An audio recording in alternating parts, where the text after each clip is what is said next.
Una nueva edición del Consultorio Legal del Ministerio de Justicia y Derechos Humanos. Mi nombre es María Isabel Chuquihuanga y este es un programa donde dialogamos en vivo sobre los principales temas de interés legal para la ciudadanía. Les comentamos que este 1 de marzo celebramos los 30 años de la defensa pública, un servicio fundamental que garantiza el acceso a la justicia y el derecho a la defensa a las personas más vulnerables. Para hablar sobre esta noble e importante labor que desempeña la defensa pública, hemos invitado a dos excelentes profesionales, las defensoras públicas. Por un lado tenemos a la doctora Gloria Faustor del área de asistencia legal del Centro Alegra de Miraflores, y también tenemos a la doctora Lizzy Trujillo del área de defensa de víctimas del Mega Alegra Lima Centro. Y hoy vamos a hablar acerca de la defensa pública, sus principales servicios y cómo estos implican en la ciudadanía. Buenos días, doctora, bienvenida. Buenos días, muchas gracias por la invitación. Lizzy, ¿cómo estás? Hola María Isabel, muchas gracias por la invitación una vez más aquí y esperamos aportar nuestro conocimiento para que la población pues pueda conocer de qué trata la defensa pública. Muchas gracias a ustedes por acompañarnos hoy, por estar nuevamente aquí con nosotros.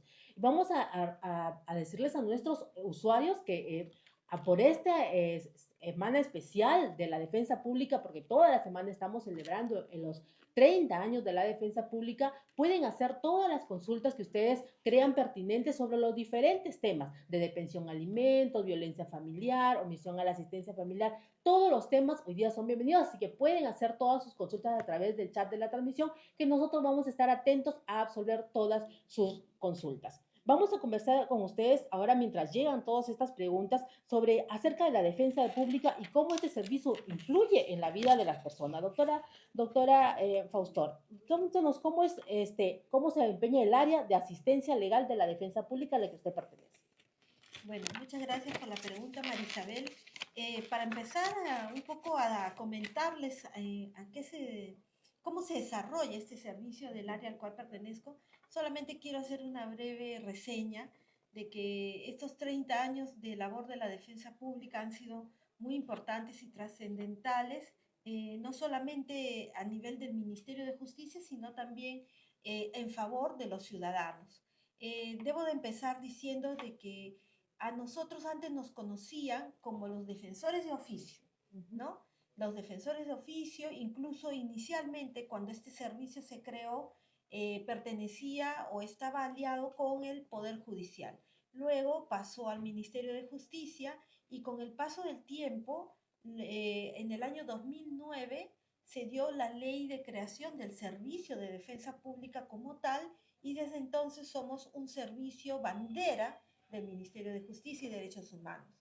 Dentro de este servicio de defensa pública tenemos tres áreas muy bien delimitadas: la defensa penal, la defensa de víctimas, asistencia legal, y además contamos con el servicio de conciliación extrajudicial. Quien les habla pertenece al área de asistencia legal. Nosotros vemos todos los temas relacionados, por ejemplo, a los problemas de derecho de familia.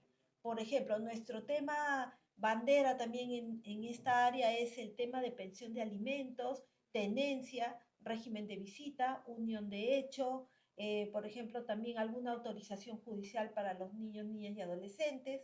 También atendemos casos de apoyos y salvaguardia, muy importante a favor de las personas con discapacidad, entre otros temas que están regulados en nuestro reglamento.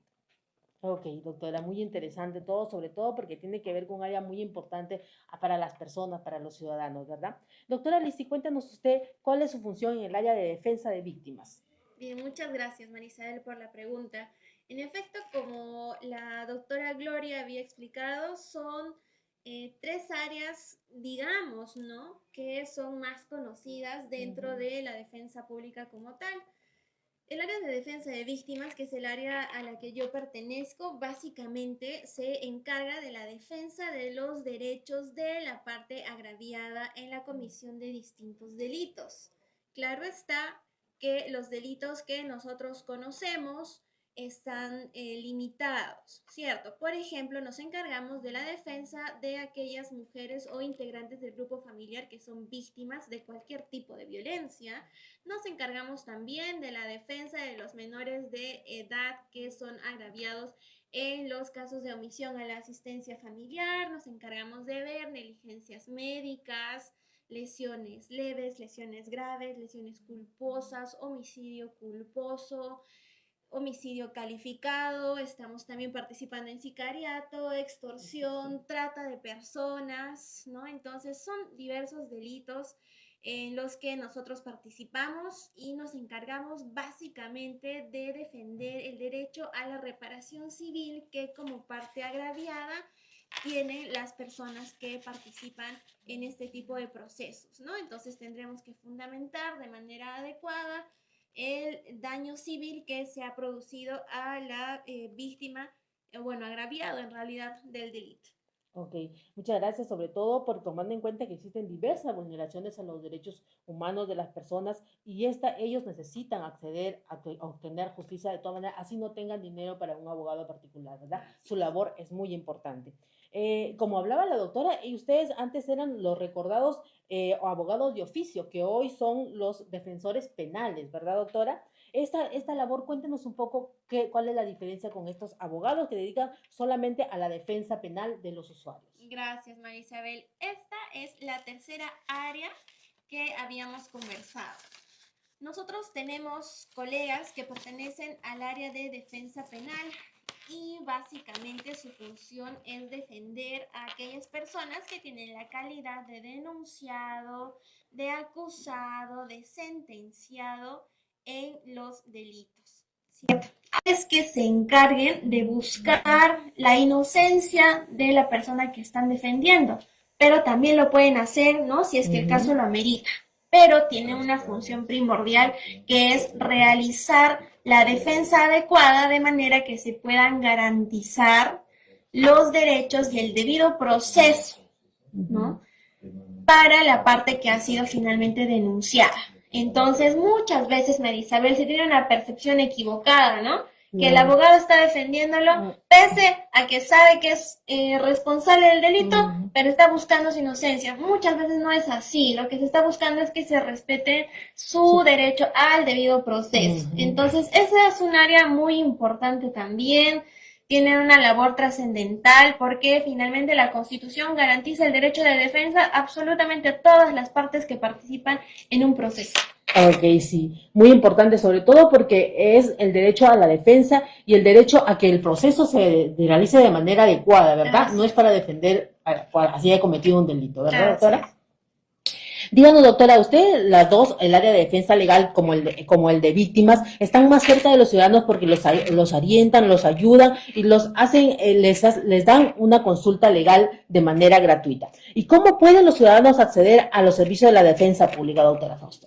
Bueno, hay actualmente diversos canales de atención. Por ejemplo, el canal más usual, además de las redes sociales, por ejemplo, a través de esa plataforma de TikTok, Facebook, Instagram, también tenemos una línea gratuita, la llamada Fonoalegra 1884. María Isabel, es una línea donde viene siendo atendida por colegas, defensores públicos también como nosotros, que brindan orientación a los usuarios y también en caso, por ejemplo, haya alguna consulta que deba ser atendida por la defensa pública, los van a derivar a la zona o a la dirección distrital más cercana a su domicilio para que puedan ser atendidos debidamente por los defensores públicos. Sí, gracias por esta información. Le recordamos, como dice la doctora, el Fonoalegra 1884 y hay más de 405 sedes de defensa pública a nivel nacional a que los usuarios pueden acudir para cualquier consulta penal o defensa de víctimas o asistencia legal. Ahora, doctora, vamos a hablar más profundamente de los casos que ustedes siguen de manera normal, de manera el día a día. Doctora Pastor, ¿cuáles son los casos que ve usted más en el día a día? Sabemos que uno de ellos es la pensión de alimentos, ¿verdad? Exactamente. Bueno, es muy triste desde algún punto de vista decir, ¿no? Porque la pensión de alimentos conlleva a un incumplimiento de un derecho fundamental, ¿no? Que es el derecho a la alimentación de todas las personas. Entonces, este es un tema muy recurrente, muy frecuente para nosotros, día a día. También otro tema bastante concurrente es el de la tenencia, ¿no? Los procesos de tenencia y custodia que llevan consigo, además, el régimen de visita para los niños. Y actualmente, por ejemplo, también estamos atendiendo de manera bastante profusa los procesos de apoyo y salvaguardia a favor de las personas con discapacidad, ¿no? Porque ellos también requieren acceder a la justicia y además hacer valer sus derechos fundamentales, ¿no? Otro tema también bastante frecuente en estos últimos tiempos es las rectificaciones de partida, ¿no? Porque vemos que hemos transitado muchas personas de las inscripciones en municipalidad al RENIEC, y en ese tránsito se descubre que de repente hay errores que deben de ser resueltos para que también estas personas que se han visto afectadas puedan realizar sus trámites o obtener sus documentos de manera correcta. Entonces, toda esa gama de temas son los más frecuentes, además de otros temas, como decía hace un momento, que nosotros atendemos diariamente, por ejemplo, desalojo, unión de hecho también, ¿no? Autorización para disponer bien de menor, entre otros. Y también quiero recalcar que además de estos temas de materia civil, también nosotros como defensores de asistencia legal atendemos los casos de desprotección familiar, ¿no? Es decir, los niños, niñas y adolescentes que por alguna circunstancia de repente no han sido debidamente protegidos o cuidados por sus padres o familiares directos. Ok, doctora. ¿Y usted, doctora Lizzy?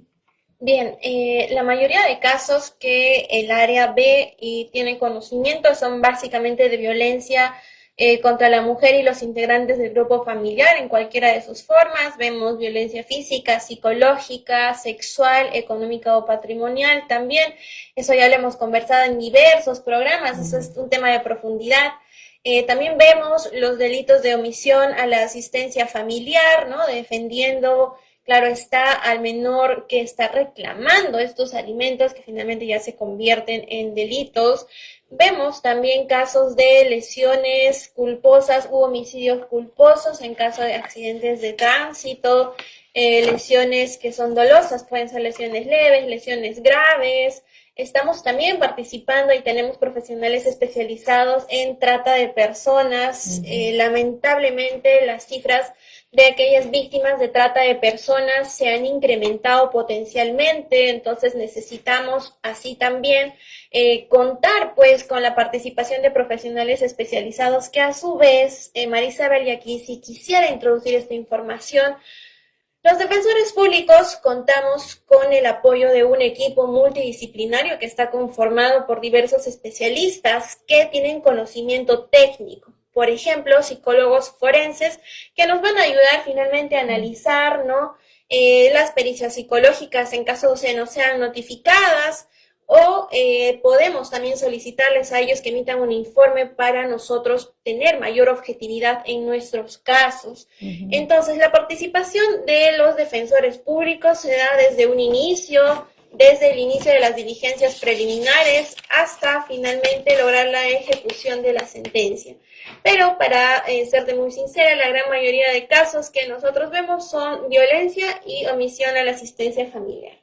Sí, justamente, doctor, estamos ahora en el tema de la coyuntura y es el atropello que ha habido. Y usted nos puede dar algunas recomendaciones. ¿Qué se puede hacer cuando una persona está involucrada en un caso de un accidente de tránsito, ha chocado o ha atropellado a alguien? ¿Qué es lo primero que se debe hacer y lo que no debe hacer un ciudadano? Muchas gracias, Marisabel, por esa pregunta. En efecto, es un tema que está siendo debatido en estos últimos días, experiencia de la cual debemos de obtener el mayor conocimiento posible. A ver, si es que nos vemos involucrados lamentablemente en un accidente de tránsito donde se ocasionan lesiones o lamentablemente la muerte de un ciudadano, tenemos la obligación, y es que esta es una obligación, de atender a la persona que ha resultado lesionada producto del accidente de tránsito, porque si no estaríamos cometiendo otros delitos además de las lesiones u homicidio que ya se habría causado. Entonces, lo ideal es llamar a las autoridades que correspondan, es decir, a la Policía Nacional del Perú, a los bomberos, de manera que se pueda dar una atención prioritaria también a la víctima, ¿no? Porque es necesario acudirla. No se puede dejar en abandono a la víctima, pues las circunstancias pueden ser aún más devastadoras. ¿Qué otros delitos comete, doctora King? Por ejemplo, atropella y abandona a su suerte a la persona herida. Sí, hay un artículo en el Código Penal, no lo tengo en la memoria en estos momentos, pero justamente iba a resaltar eso. Nosotros tenemos una clase en el aula virtual del Ministerio de Justicia y Derechos Humanos, donde explicamos cuáles son los delitos que se estarían cometiendo, porque no se está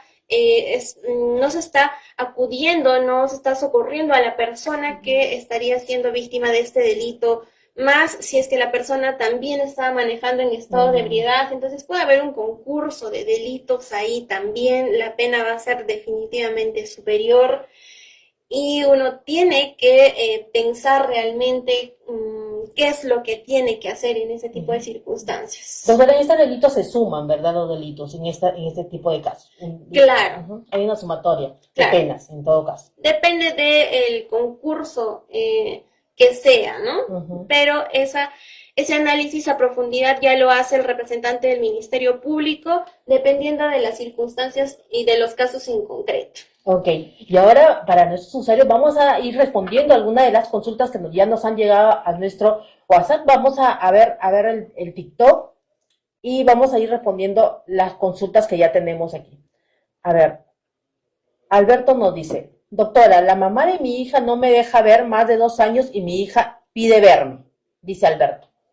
Bueno, Alberto, lo recomendable es que inicies un proceso de régimen de visita. Ahora, si tú estás cumpliendo con pasarle una pensión de alimentos, también puedes acudir no solamente a un proceso judicial. Para eso también el Ministerio de Justicia, a través de la Defensa Pública, brinda un servicio que es el de conciliación extrajudicial. Entonces, puedes citar de repente a la mamá para una audiencia de conciliación a efectos de establecer el régimen de visita. ¿Por qué? Porque la niña también tiene derecho a tener contacto con el papá. Los niños no son objetos de propiedad de los padres. Si vive con uno, tiene derecho a relacionarse con el otro. Y eso lo puede hacer a través del régimen de visita. Ok, doctora. A ver, Alicia nos pregunta: buenos días, doctora. A mí el padre de mi hija no me pasa nada de pensión desde que nació mi hija. ¿Qué debo hacer? Bueno, también puedes demandarlo por pensión de alimentos. Ahora, para demandar los alimentos, lo debes hacer en el juzgado de paz letrado de tu domicilio o del domicilio del padre. Pero si de repente quieres hacerlo de una manera más amigable, también puedes acudir a nuestros centros de conciliación extrajudicial gratuitos. Ok, aquí otra consulta y nos dice: hola, cuando las copias legalizadas ya están en la fiscalía, ¿qué debo hacer? Mi caso es de alimentos. Bueno, se entiende que ya tuvimos una liquidación aprobada, se le ha requerido el pago y entonces el juez ha enviado las copias porque no se ha cumplido con el pago. Aquí ya se produce el llamado delito de omisión a la asistencia familiar y entonces si requieres asesoramiento en ese tipo de casos, puedes venir también a la Defensa Pública y nuestros compañeros del área de defensa de víctimas te pueden apoyar. Para eso le voy a trasladar la inquietud a Alicia para que pueda ampliar un poco más cómo se lleva a cabo este tema de omisión a la asistencia familiar. Gracias, doctora Glorita. A ver, ¿qué es lo que tenemos que hacer cuando nos encontramos con un proceso de alimentos que finalmente ya se ha convertido en un delito de omisión a la asistencia familiar? Claro está que ya no va a hacer reconocimiento del juzgado de paz letrado que se encargaba del proceso de alimentos, sino vamos a tener la intervención de una fiscalía en delitos comunes que se tiene que encargar de aperturar la investigación, si es su criterio, citar a las diligencias que correspondan como declaración de la denunciante o del denunciante, que es el representante del menor agraviado, también va a citar al denunciado o denunciada, y finalmente también puede solicitar un acuerdo reparatorio, es decir, llegar a una suerte de acuerdo a fin de que Se puede estipular las fechas de pago, la forma de pago. Si es que no se logra llegar a un acuerdo en esta etapa, pues el caso se va a judicializar a través de un proceso de incoación de proceso inmediato, ya que se tienen todas las pruebas necesarias o los medios probatorios necesarios que acreditan pues la comisión del delito. Ya no es necesario investigar más. Cuando el caso se encuentre judicializado, será de conocimiento de un juzgado de investigación preparatoria y este será pues finalmente el que pueda verificar si es que cumplimos con todos los requisitos, si es que la parte que se encuentra denunciada quiere acceder también a un mecanismo de simplificación procesal, puede solicitarlo aceptando la comisión del delito, comprometiéndose al pago también de las pensiones devengadas y además al pago una reparación civil por el daño que se ha causado, y si no, pues vamos a juicio y lograremos también finalmente una sentencia ahí. Ok, doctora, y justamente hay un caso aquí de devengados. Yo quisiera un abogado de oficio, dice Katy. Me accidenté y no puedo caminar. El papá no me está pasando los devengados. Bueno, con mucho gusto, Katy, te esperamos en la defensa pública. Puedes acceder a nosotros, como dije hace un momento, a través de nuestra línea Fonoalegra 1884, o también puedes ubicar las direcciones de defensa pública a nivel nacional a través de la página web del Ministerio de Justicia o en las redes sociales. Ok, doctora, Víctor Palacios nos pregunta, no escuchan a los hombres, solo a las mujeres. Este es un mito, ¿verdad, doctora? En la defensa pública escuchamos a todos. Por supuesto, el servicio es para todos. No tenemos ningún tipo de distinción entre género o condición o estrato social. Ok, Dionisio nos dice, doctora, mi hermano no puede me puede dejar vía notarial al cuidado de su hija por trabajo. Bueno, de repente lo que puede hacer es dejarle un poder para que pueda matricularla, para que de repente pueda llevarla al hospital o a la clínica en caso haya una emergencia de salud, o de repente tramitar su documento de identidad, pero propiamente destinarle a que él sea el apoderado o el tutor o delegarle la tenencia, mejor dicho, eso no, porque la tenencia es un atributo propio de los padres. Ok, ¿y a los abuelos le puede dejar? Tampoco. Tampoco, solo a los padres. Solo los padres. Ok. Elena nos dice, doctora, por favor, repitan el número de teléfono. Doctora Alicia, ¿verdad? ¿Los números de teléfono? A ver, uno de los canales de comunicación que nosotros tenemos a fin de acceder a la defensa pública es el Fonoalegra 1884. Esta es una llamada completamente gratuita, la podrán realizar desde cualquier operador móvil, van a ser dirigidos a una central. En la central finalmente van a definir a qué jurisdicción pertenece, es decir, me refiero al territorio. Van a ser derivados al centro Alegra, Mega Alegra o bueno, finalmente a la oficina de la defensa pública que tengamos en ese lugar. Y ahí pues el abogado será asignado, nosotros tenemos un plazo para poder comunicarnos con ustedes. Además, los invito a que puedan visitar la página www.gov.p/defensa pública, donde van a encontrar más de 400 sedes a nivel nacional. Ok, doctora, muchas gracias. Y Carmen nos pregunta, buenos días, doctora, tengo 2 hijos, los cuales, a pesar de las demandas, nunca cumplió, supongo que la pensión de alimentos. Claro, bueno, cada caso es particular, María Isabel, ¿no?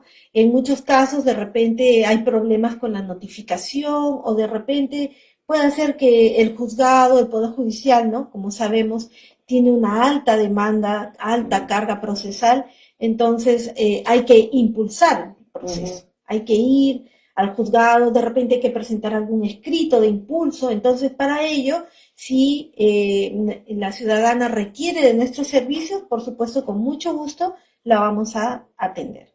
Ok, y Dulcinea nos pregunta, ¿cómo demostrar la afectación psicológica? ¿Cómo se demuestra, doctora? Bien, este es un tema que es muy importante conocer. Una de las diligencias principales, diría yo, la más importante, es acudir al Instituto de Medicina Legal a efectos de que un profesional especializado, un psicólogo forense, ¿no?, pueda realizar el protocolo de pericia psicológica a través de diversas sesiones de evaluación. este profesional es el que va a concluir en base a su experiencia y pleno conocimiento si es que existe afectación psicológica, cognitiva y conductual, que, ojo, es el tipo de afectación que solicita el tipo penal. Que, claro está, muchas de las veces podemos considerarnos como parte de un tema de violencia, ¿no? Sin embargo, a veces puede configurar un conflicto o no, o puede ser también finalmente un tema de violencia, pero quienes tienen pleno conocimiento y expertise son los peritos del Instituto de Medicina Legal, pero también, claro está, la ley 30364 faculta a los integrantes de los centros de emergencia mujer o cualquier otro establecimiento a fin de que puedan emitir también estos informes y se pueda finalmente concluir si es que existe una afectación o quizá un malestar o quizá una reacción ansiosa situacional, pero sí invito a los ciudadanos a que si se sienten vulnerados o sienten que son parte de un proceso de violencia, pues puedan acudir a todas sus citas porque el Instituto de Medicina Legal también tiene una carga muy elevada, las citas que dan no son próximas, nos perdemos esa cita, vamos a ser citados en una fecha muy lejana y pues por las circunstancias de la vida puede que ya el grado de afectación no se concluya en el grado de afectación en el que realmente hemos estado, ¿no? Ok, doctora, muy importante. Y Verónica nos pregunta, mi hermano sufrió un accidente y hasta ahora el chofer está libre y le han renovado su brevete. ¿Qué podemos hacer? Bien, aquí hay que hacerle seguimiento a la carpeta fiscal. Cuando yo me refiero a carpeta fiscal, me estoy refiriendo a la investigación, pues definitivamente la policía especializada también, ellos tienen un área de investigación de accidentes de tránsito, ha tenido que realizar un parte policial, su informe policial y haberlo derivado a la fiscalía que se va a encargar de la investigación del delito. Ellos tienen la obligación también de citar a diversas diligencias a fin de que se pueda esclarecer los hechos, ¿no? Ahora, el tema de la licencia de conducir es un tema también que debe solicitarlo el representante del Ministerio Público dependiendo de la gravedad de la falta que se haya cometido para que se produzca un accidente de tránsito. Sí, como recomendación, menciono que no se dejen de lado estos procesos porque sí considero también que al ser víctima de estos delitos, pues el tiempo que se invierte en la recuperación es muy importante, pero también es importante estar detrás de los casos porque necesitamos ver si nos están citando a diligencias o si el caso quizá ya se ha judicializado y se nos están pasando etapas procesales, requerir lo que tengamos que requerir, que es la reparación civil o cualquier otra circunstancia que nosotros consideramos. Muchas gracias, doctora. Roxy nos pregunta, hola, buenos días, el papá de mi hijo es de Canadá y no tengo su dirección. ¿Dónde podría averiguar, doctora? Bueno, el gran problema que tenemos cuando el demandado o el obligado es extranjero es justamente ubicar la dirección. Podría de repente hacer la consulta a través de la Embajada de Canadá en Perú, pero ojo, no siempre estas instancias nos van a brindar esa información de los connacionales, ¿no? Porque hay que entender que es una información muy personal, muy privada, ¿no? Sin embargo, de repente también a través de las redes sociales, de repente puede ubicarse sus actividades, ¿no? De repente las personas a veces publican en qué trabajan, dónde trabajan, y entonces de repente esa dirección puede servir de referencia para poder notificar. Ok, doctora. Y Che nos pregunta, ¿cómo puedo saber si ya ha sido notificado? Si el demandado ya ha sido notificado, ¿cómo se puede saber? Bueno, lo ideal en ese caso es ir a la central de notificaciones del Poder Judicial y con el número de expediente preguntar si es que ya se le ha enviado la notificación al demandado. Si es así, en la propia central le van a dar la información y con esa información es importante seguir presentando los escritos que corresponden. Ok. Ahora, Mel nos pregunta, doctora, una consulta, se me extravió el código de expediente de mi denuncia, ¿cómo lo encuentro nuevamente? Bien, entiendo yo que si estamos hablando de denuncia es un tema penal. Ujú. Puedes ir con tu DNI a cualquiera de las sedes del Ministerio Público. Ahí ellos tienen una lista de casos en los que formas parte, ¿no? Entonces, básicamente esa es la respuesta. Mismo paso se debe de seguir en el Poder Judicial. Ok, doctora, gracias. Y Luno pregunta, bueno, buenos días. A mi hijo lo firmó otra persona y quiero hacer el cambio de apellido. ¿Cómo debo proceder? Bueno, ese es un caso muy frecuente, aunque no Mm. lo creas, Marisabel. Aquí no se trata de que yo voy a corregir el nombre o que yo le voy a cambiar. No, no es un proceso sencillo.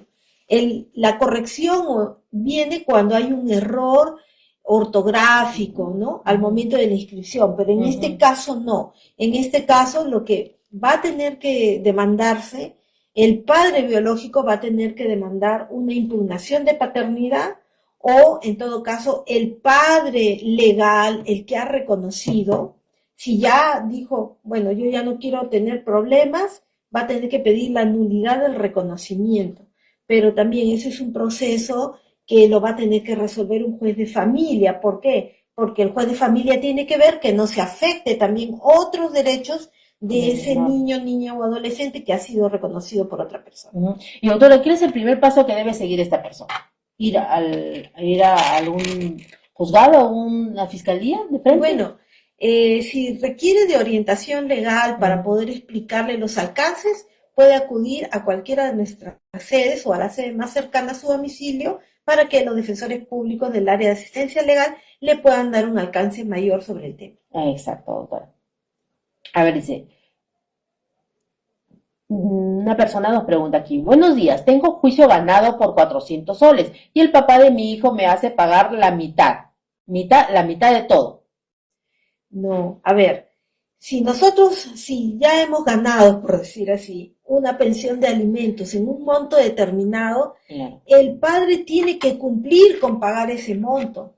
No es que yo le tengo que pagar a él tiene que depositar esa suma de dinero porque no es para la madre, ojo. Muchos piensan, yo te doy plata a ti y tú te la gastas. No, la madre o el que tiene a cargo al niño no lo gasta para sí, lo invierte en costear las necesidades del hijo o de la hija. Entonces, si una persona ya tiene una sentencia donde se le ha establecido un monto de una pensión alimenticia, debe de pagar ese monto. Si no lo hace, entonces se tiene que pedir una liquidación de pensiones devengadas para que pague lo que resta, lo que debe. Ok, doctora. A ver, Stalin nos pregunta, ¿cómo se realiza la denuncia de afiliación extramatrimonial? Filiación. Filiación. O declaración judicial de filiación extramatrimonial. Este es un proceso, Marisabel, que se inicia cuando, por ejemplo, un niño no es reconocido voluntariamente por el padre.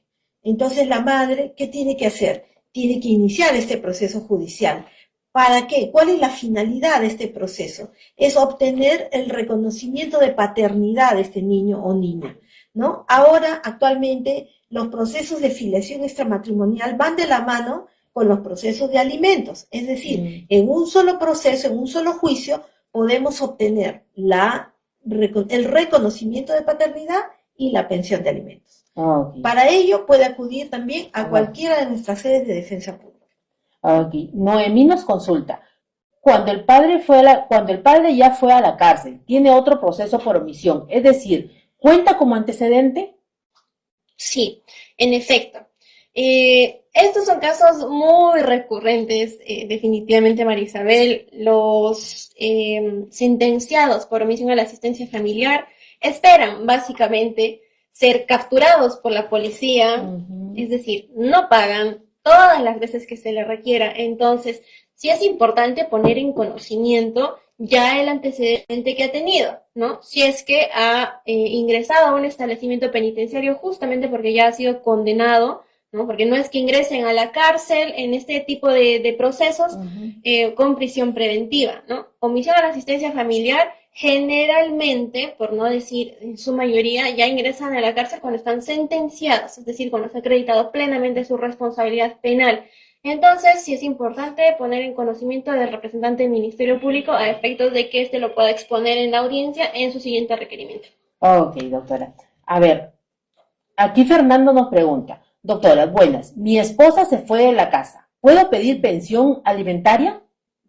Bueno, si la esposa se fue de casa y él se quedó con los hijos, sí. Sí. Y te quiero decir, Marisabel, justamente un poco redondeando la idea de una pregunta anterior, nosotros también, como defensores públicos, también hemos demandado a diversas mamás que se fueron del hogar y dejaron a los niños con el papá. O sea, que no, quiero aclarar de que este servicio es para todos. Ah, claro, para papá, para Y mamá. para papá y mamá, así es. A ver, doctora, dice. A ver, Rigo nos pregunta, buenos días, una consulta. Yo estoy con sentencia por alimentos, sin embargo, nunca me llegó la notificación. Entonces, Bien, aquí recomiendo mucho que pueda finalmente también acudir a una de las sedes de la defensa pública y pueda buscar un abogado en el área de defensa penal. Muchas de las veces hemos tenido casos donde el acusado, ¿no? Ya en muchos de los procesos, pues no se presenta a las audiencias. Finalmente, aquí hay que dejar en claro que el desconocimiento ha sido tal, ¿no? Porque sí hay muchas personas que deciden hacer caso omiso a las citaciones judiciales. Eso no es desconocimiento, ¿verdad? Eso es que me estoy rehusando a asistir a las audiencias que me citan. Pero finalmente, si es que nunca ha sido notificado y realmente se acredita ese desconocimiento, su abogado incluso podría plantear la nulidad porque nunca se hizo efectivo su derecho de defensa y recordemos una vez más que el derecho de defensa es un derecho reconocido en la Constitución y todos, absolutamente todos, tenemos acceso a ese derecho. Ok, doctora. Estrella nos pregunta, si tiene sueldo mínimo el padre y tengo 3 hijos, ¿cuánto me pasaría? Bueno, en cuanto a alimentos, el máximo monto que se puede embargar a una persona es hasta el 60% de sus ingresos. Así sea el sueldo mínimo, el tope es 60%. Y para distribuido los 3 hijos que Por supuesto, distribuido equitativamente entre todos los hijos. Ok, doctora. Raúl nos pregunta, buenos días, ¿en el Minjos hay abogado civil? Doctora, ¿cómo pregunta? Bueno, en el área de asistencia legal, nosotros abordamos temas de familia, derecho de familia, materias civiles, laboral, previsional. Dentro del campo civil vemos determinados procesos como es desalojo, sucesión intestada, rectificación de partida, ¿no? Por consulta sí atendemos y brindamos la orientación que requiere el ciudadano, pero asumir el patrocinio solamente respecto a los casos que el reglamento nos señala.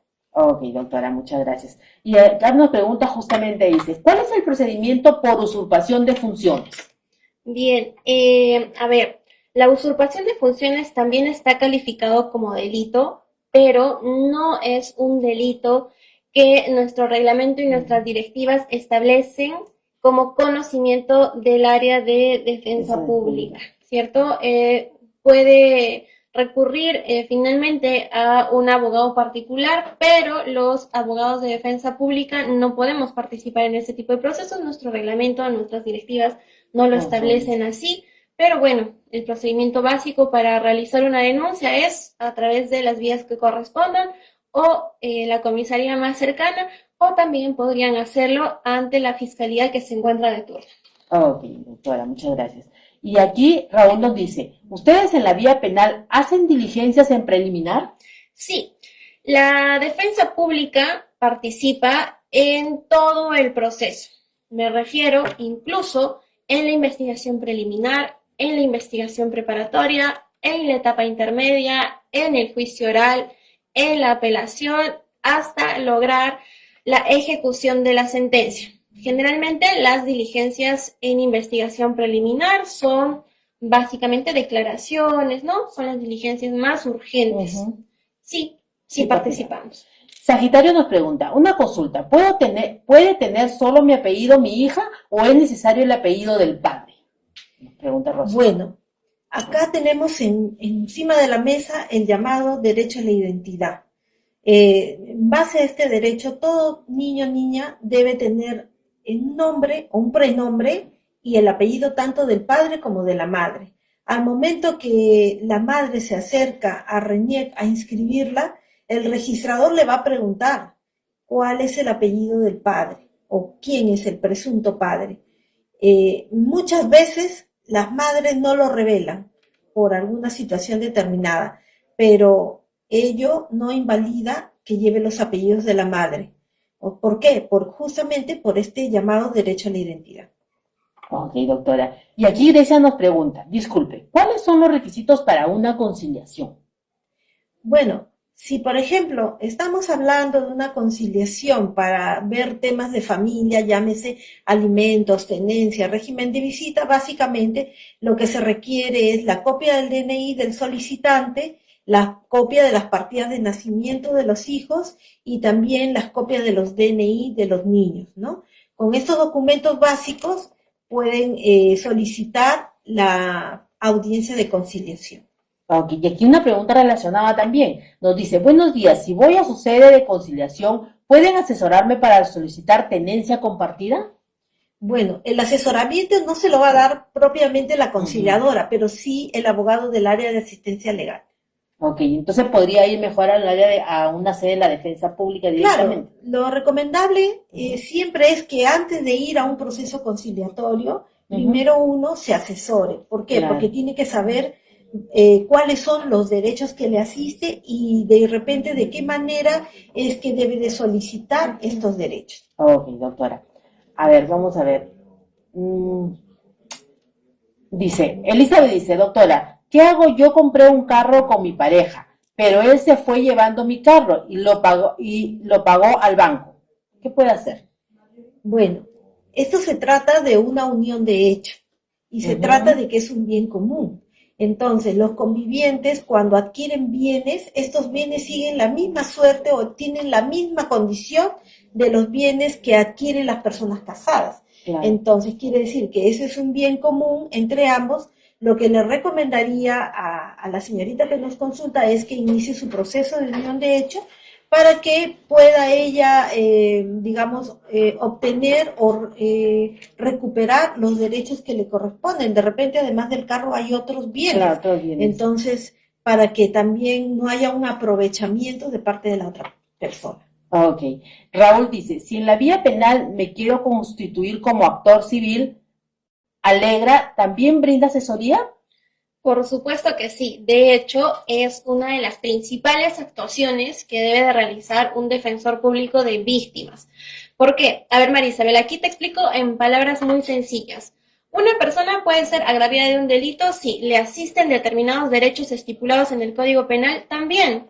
Pero para ingresar como parte activa al proceso y reclamar su derecho a la reparación civil, debe sí o sí estar constituido en actor civil. Esto se debe de realizar cuando la investigación se ha formalizado y antes de que culmine la investigación preparatoria. Luego de esto ya no podremos constituirnos en actor civil y tendrá la batuta de la reparación civil el representante del Ministerio Público.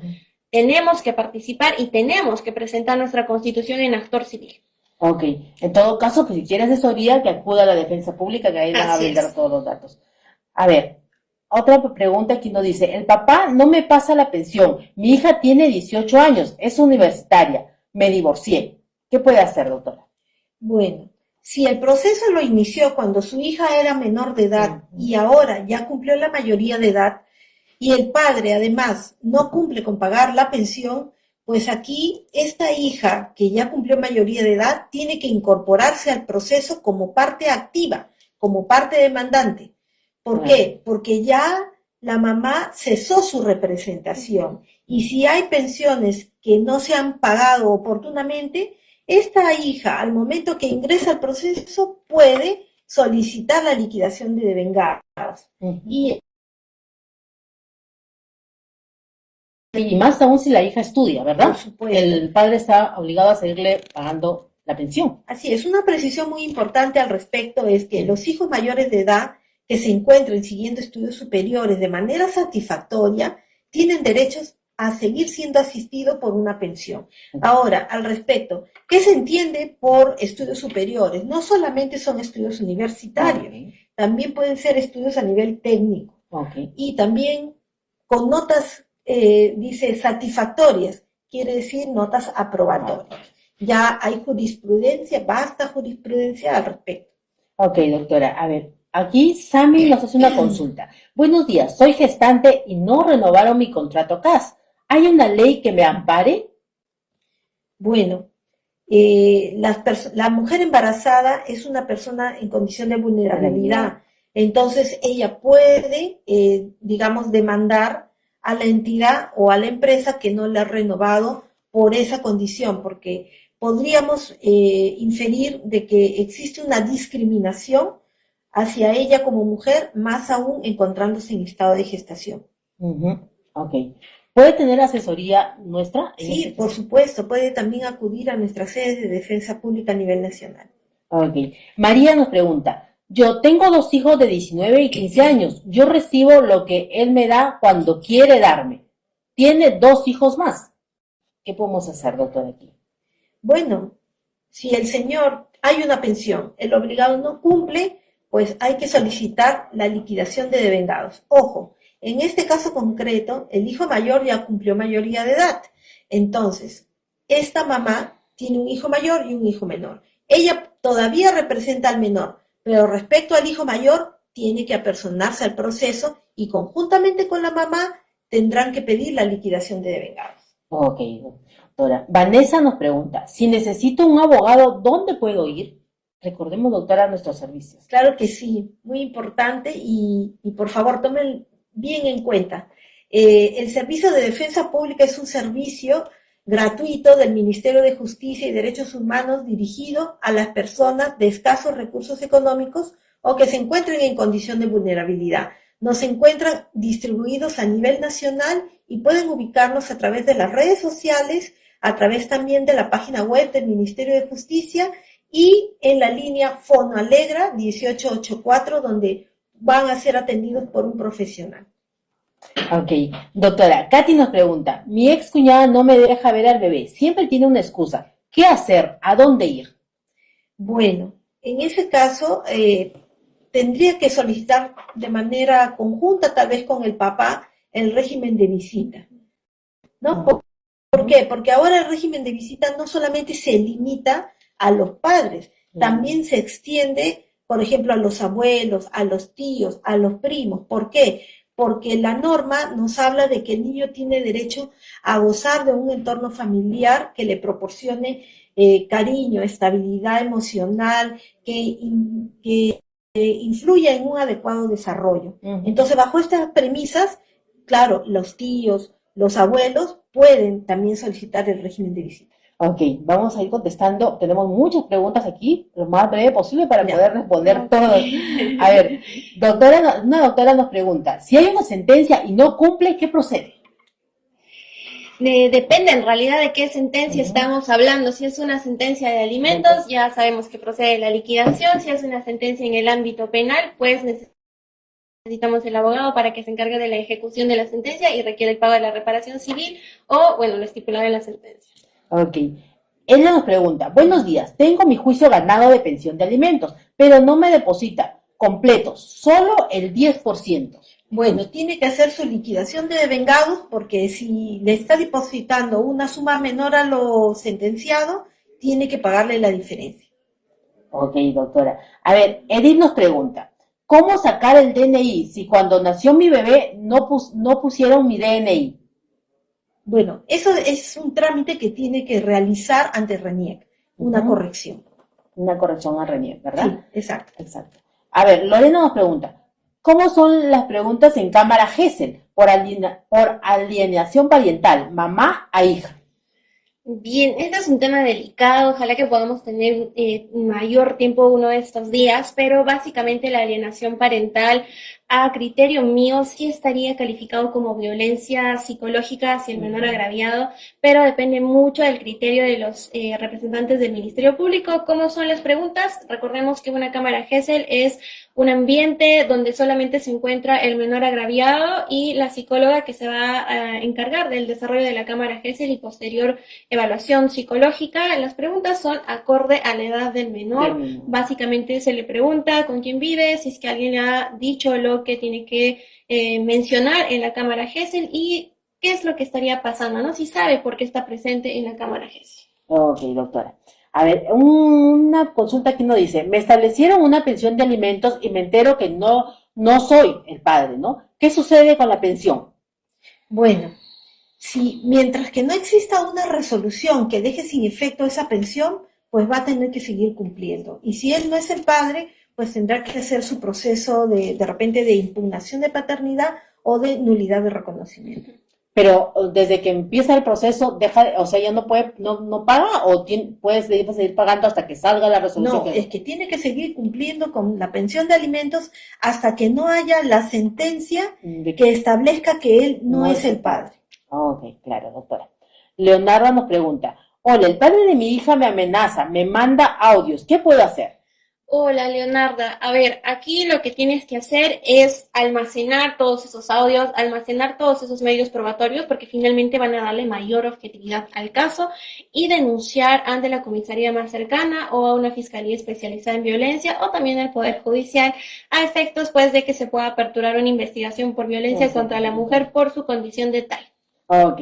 Carita nos pregunta, buenos días, doctora, ¿qué pasa cuando demandas por alimentos y no se decide continuar con la demanda? Bueno, recordemos que el proceso de alimentos, como es un proceso civil, solamente se impulsa a pedido de parte. Si yo dejo de presentar escritos, dejo de requerir, el juzgado no, por mí mismo no lo va a hacer. Ok, doctora. Y Mili nos pregunta, hay una conciliación y la mamá no permite ver a los niños a pesar de estar al día con la pensión.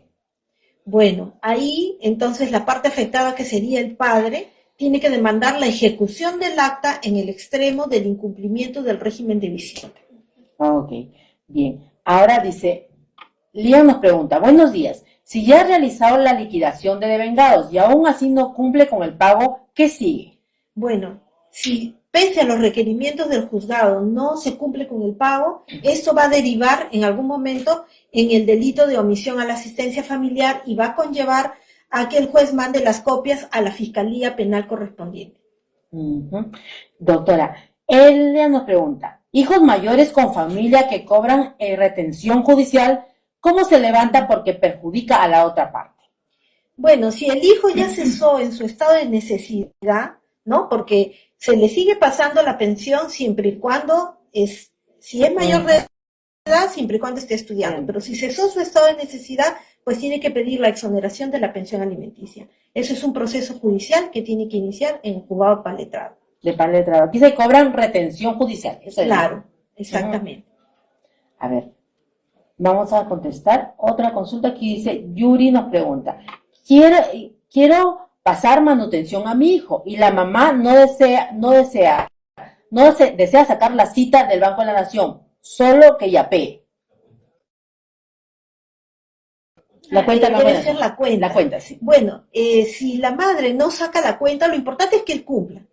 Hay muchas formas de cumplir. Por ejemplo, a través del YAPE, PLIN, también puede hacer depósitos en el Banco de la Nación mediante certificado de depósitos o también mediante telegiros. Lo importante es que tenga una constancia de que está cumpliendo con el pago. O sea, por YAPE también lo puede hacer, sí, pero ¿cómo tiene la constancia? Saca. Es que cuando tú pones el dinero y envías el YAPE te da una constancia, ¿no? Tiene que sacarlo. Ahora, lo que puede hacer es que si no tiene esa constancia, solicitarle al juez de que pida el estado de cuenta de la señora para que ahí se reflejen los depósitos vía YAPE que ha realizado. Ok. Doctora, Alexandra nos pregunta, ¿hay una plataforma para realizar denuncias de alimentos virtual? ¿Sí funciona? Bueno, el Poder Judicial ha implementado un formulario para poder presentar las demandas de alimentos y existe una mesa de partes virtual, ¿no? O sea, el ciudadano por sí solo lo puede presentar también la demanda, pero lo recomendable es que siempre esté asesorado, porque de repente hay algunos aspectos legales que no conocen y entonces eso puede jugar en contra al momento de la sentencia. Ok, nosotros también lo podemos asesorar, ¿verdad? Por supuesto, para eso está la defensa pública al servicio de los ciudadanos. Ok, aquí una consulta más. Buenos días, ¿tendría algún derecho quedarse la abuela con una niña porque sufre maltrato por parte de la madre?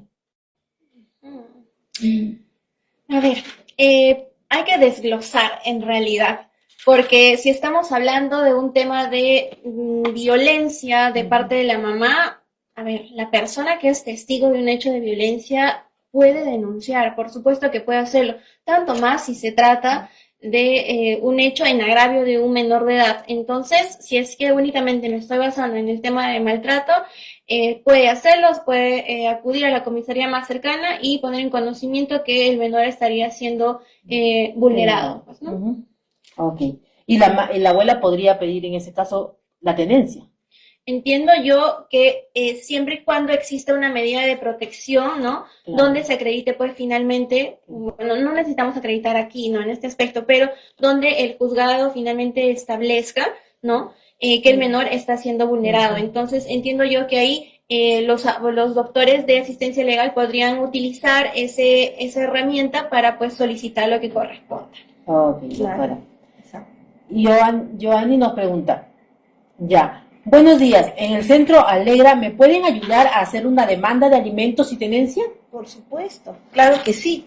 Como decíamos al inicio, son los temas más recurrentes del área de asistencia legal y nuevamente quiero aprovechar para recordarles la ubicación de los centros de defensa pública. Tenemos a través de la línea Fono Alegra 1884, donde pueden hacer sus llamadas y van a ser derivados a la sede más cercana. También en la página web del Ministerio de Justicia y Derechos Humanos o a través de las redes sociales.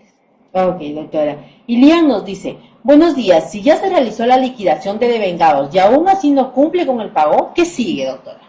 Bueno, en algún momento esta liquidación que no se paga va a llegar a la vía penal. ¿Por qué? Porque el juez lo va a requerir en algún momento de que pague bajo apercibimiento de ser denunciado por delito de omisión a la asistencia familiar. Ok, otra consulta que hice, ya debe 3 meses sin pagar el monto ya dictado por el juez. ¿Cómo puede hacer? Porque dice que no hay prisión por eso. Bueno, ese es un argumento que utilizan muchos obligados, ¿no? Pero igual la señora, la madre, tiene el derecho de pedir su liquidación de devengados y ahí es donde va a venir el requerimiento judicial que finalmente desencadenará en una denuncia penal. Y nada más para ahondar, por supuesto que hay prisión cuando el sentenciado finalmente decide a sabiendas no cumplir con su obligación. Claro, también puede ir a la cárcel. Por supuesto, previos requerimientos, claro está. Claro. Dalesa nos pregunta, el papá de mi bebé que hoy tiene 6 meses nos dejó a los 10 días de nacida. Es extranjero, ¿qué hago? Bueno, aquí lo complicado va a ser ubicarlo. Pero si ella de alguna manera, ya sea a través del consulado o de sus connacionales, puede averiguar dónde se encuentra o dónde trabaja, entonces va a tener que iniciar el proceso de alimentos para que cumpla con acudir económicamente a la niña. Ok, doctora. A ver, mi bebé, Dulce nos dice, mi bebé tiene 11 meses y quiere enviarme 100 soles semanal. Él gana 3.200 mensual, pero tiene 2 hijos más. ¿Cómo puede hacer? Bueno, ahí lo recomendable sería de repente que concilien en un monto determinado. Porque si no hay la posibilidad de conciliar, va a tener que iniciar un proceso de pensión de alimentos. Recordemos que el tope, el máximo que se puede embargar por alimentos es hasta el 60% de los ingresos del obligado. Ok, y esto dividido entre los hijos que tiene. Por supuesto, se toma en cuenta a todos los hijos porque debe ser de manera proporcional. Ok, doctora. Y aquí Jackie nos hace una consulta. Es un delito, doctora, esto. Mi abuelita estuvo encerrada en la casa de mi tía y acaba de fallecer y no me dejaron verla. ¿Es un delito? ¿Qué se puede hacer ahí? A ver, aquí necesito que la ciudadanía conozca una institución muy importante que es DIPAM, que es la Dirección de Protección al Adulto Mayor a cargo del Ministerio de la Mujer y Poblaciones Vulnerables. ¿Por qué es tan importante esta dirección? Porque ellos también tienen un equipo multidisciplinario que puede acudir al domicilio y verificar las condiciones en las que se encuentre el adulto mayor.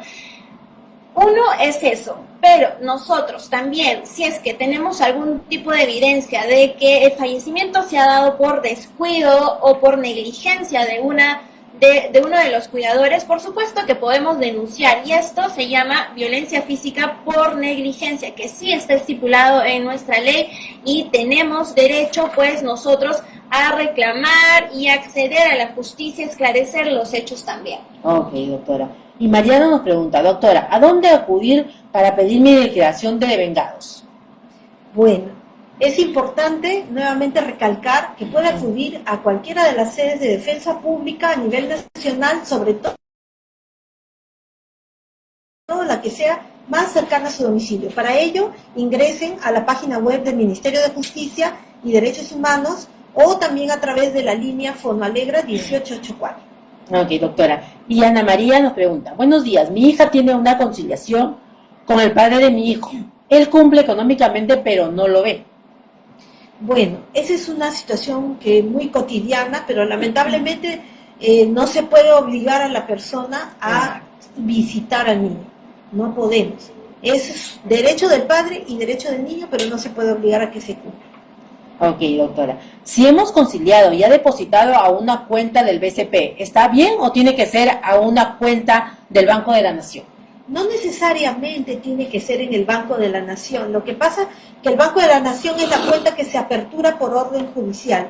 Lo importante es que se dé el cumplimiento de la obligación. Ok. Acá nos consulta, doctora, ¿qué hacer ante tocamientos indebidos? ¿Qué casos para más recurrentes y muy penosos? Aquí tenemos que denunciar de manera inmediata, ya que las diligencias son muy próximas. Habrá que verificar también si es que solamente han sido tocamientos indebidos o quizá nos encontramos ante un caso mucho más grave de violación sexual. No sé si la víctima es mayor o menor de edad, pero definitivamente ante el conocimiento de un hecho ilícito se recomienda acudir a la comisaría más cercana y poner en conocimiento este hecho a las autoridades que correspondan para que finalmente puedan hacer un proceso penal. Ok, doctora. Y Lucía nos pregunta, hace 3 años pedí por conciliación para alimentos, pero él me denunció por maltrato y no me pasa nada. Doctora, ¿una denuncia por maltrato anula la conciliación? A ver, no se puede arribar a una conciliación cuando tienes al frente a la persona que ha cometido violencia en tu agravio. No tendría sentido, tanto más si existe, por ejemplo, una medida de protección que lo que hace es prohibición de acercamiento hacia la víctima, que en todo caso sería la persona también que forma parte de la conciliación. Ahora, también habrá que ver aquí si es que los hijos también son los agraviados, si es que hay un hecho en agravio de ellos. Entonces sí depende mucho, son análisis de los casos en concreto, pero no tendría sentido conciliar con alguien que finalmente ha cometido algún tipo de agresión, ¿no? Doctora, y acá nos pregunta, ¿ingresos incluyen dietas, casos regidores, consejeros, o se puede establecer el 100% de pensión? Bueno, cuando hablamos de ingresos, es todos aquellos conceptos que conforman la remuneración, los ingresos. Y en base a eso es que el juez determina ya sea el monto, cuando se pide el monto fijo, o el porcentaje a favor de los niños. Ok, y acá hay otra consulta de Sheila que nos dice, el papá de mis hijos está preso, nunca dio pensión, ¿puedo demandarlo por alimentos? En realidad sí se puede, pero hay que analizar. A veces es inoficioso porque va a ser poco probable que pueda cumplir dadas las condiciones en las que se encuentra. Ok. Otra consulta dice, buenos días, me quiero separar, quiero llevarme a mi hija y el papá no quiere. ¿Qué hago? Bueno, aquí lo que tienen que hacer es establecer la pensión de alimentos, la tenencia y el régimen de visita, ¿no? ¿Para qué? Lo ideal es poder acudir de primera mano a la conciliación, ¿no? Ponerse de acuerdo, establecer quién se va a quedar con la niña, el régimen de visita para el otro y también el monto de la pensión para no estar en ese tema de discutir judicialmente y podemos afectar a los niños, ¿no? Ok. Acá hay una consulta, una inquietud acá. Tengo un tío que es discapacitado y cada vez que toma nos insulta. ¿Qué puedo hacer? A ver, si bien todos como ciudadanos tenemos derechos, también tenemos deberes, ¿cierto? Y no podemos hacer un uso abusivo del derecho, por así decirlo. Cualquier persona, sea discapacitada o no, si comete un ilícito penal, debe ser denunciado y si es que se acredita su responsabilidad, debe ser sentenciado. Ok. Acá una consulta más de Ángela nos dice: casos de adolescentes que viven con su abuela, no respetan su autoridad, liban alcohol y desaparecen por días. ¿Qué se puede hacer en este caso, doctora? Bueno, aquí estamos hablando de una situación clara de desprotección familiar, ¿no? Entonces, en ese caso, ¿qué pueden hacer? Pueden acudir al Ministerio de la Mujer, que es a la Unidad de Protección Especial, es una dirección especializada del Ministerio de la Mujer, y hacer de conocimiento este hecho para que tomen medidas de protección. Tanto para el adulto mayor como para los niños, los adolescentes, ¿no? ¿Verdad? Doctora, retomando un poco este caso mediático, ¿cuántos delitos se cometen cuando se abandona a una persona luego de atropellarla? A ver, primero se comete evidentemente el hecho de el delito de homicidio culposo. Luego estará el tipo penal que genera a raíz del abandono. Ahora, aquí habrá que verificar si es abandono a persona que esté en peligro. Luego habrá que verificar si es que se ha manejado, por ejemplo, en estado de ebriedad. También habrá que verificar aquí si ha habido una cierta obstrucción a la justicia. Entonces, son muchos delitos que es posible investigarlos y finalmente también sancionarlos. Como recomendación menciono nuevamente que si nos encontramos y somos parte, lamentablemente, de un accidente de tránsito, sí o sí, lo primero es llamar a la comisaría, llamar a los policías o llamar a algún personal médico para que pueda asistir a la víctima, pero no dejar en abandono a la persona que ha resultado lesionada o finalmente pues fugarnos del lugar, ¿no? Ok, muchas gracias. Sin duda este ha sido un programa muy especial para nosotros y quisiéramos conocer finalmente qué las inspira a seguir realizando su labor día a día como defensoras públicas. Su mensaje final a la ciudadanía, doctora. Con usted empezamos. Bueno, para mí ser defensora pública es una vocación. Tengo ya varios años en esta labor. Me siento muy satisfecha y el ver el rostro de satisfacción, de felicidad de nuestros usuarios cuando acceden a la justicia es mi principal y mejor motivación a continuar desarrollando mi labor. Ok, ¿y usted, doctora Alicia? A ver, mi principal motivación es poder ayudar a las personas que no cuentan con los recursos económicos suficientes y se encuentran en una situación de vulnerabilidad cuando son parte de un proceso penal, definitivamente, y hemos visto muchas trabas en los procesos. Estas personas finalmente no saben a dónde acudir, llegan a nuestro espacio, nosotros vemos un caso que realmente ha sido objeto de muchas injusticias, poder finalmente intervenir en este tipo de procesos en los que realmente se ha cometido un delito, un ilícito penal, y poder obtener una sentencia, por más trabajoso que sea, yo creo que esa es una gran satisfacción que nosotros tenemos, porque realmente vemos la esperanza de las personas de que sí se puede encontrar justicia dentro de todo el escenario que resulta finalmente muy pesado también, pero estamos ahí nosotros como defensores públicos para poder coadyuvar en todo lo que podamos. Muchas gracias. Ha sido un honor para nosotros tenerlas hoy en este programa especial por el 1 de marzo, que ellas celebran 30 años de la defensa pública.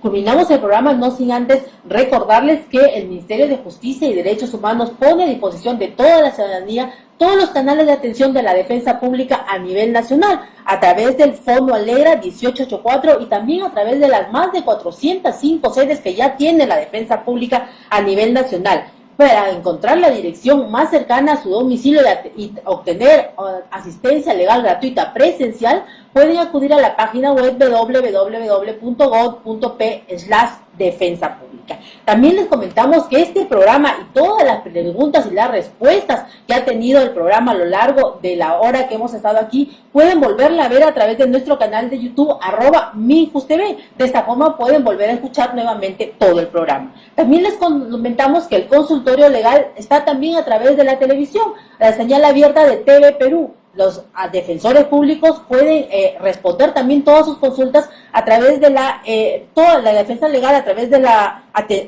edición matinal de TV Perú Noticias, todos los martes a las 7:30 de la mañana. Así que por ese canal también nos pueden ver. Muchas gracias, doctoras. Muchas gracias. Gracias. Y a ustedes, gracias. Nos vemos el próximo jueves.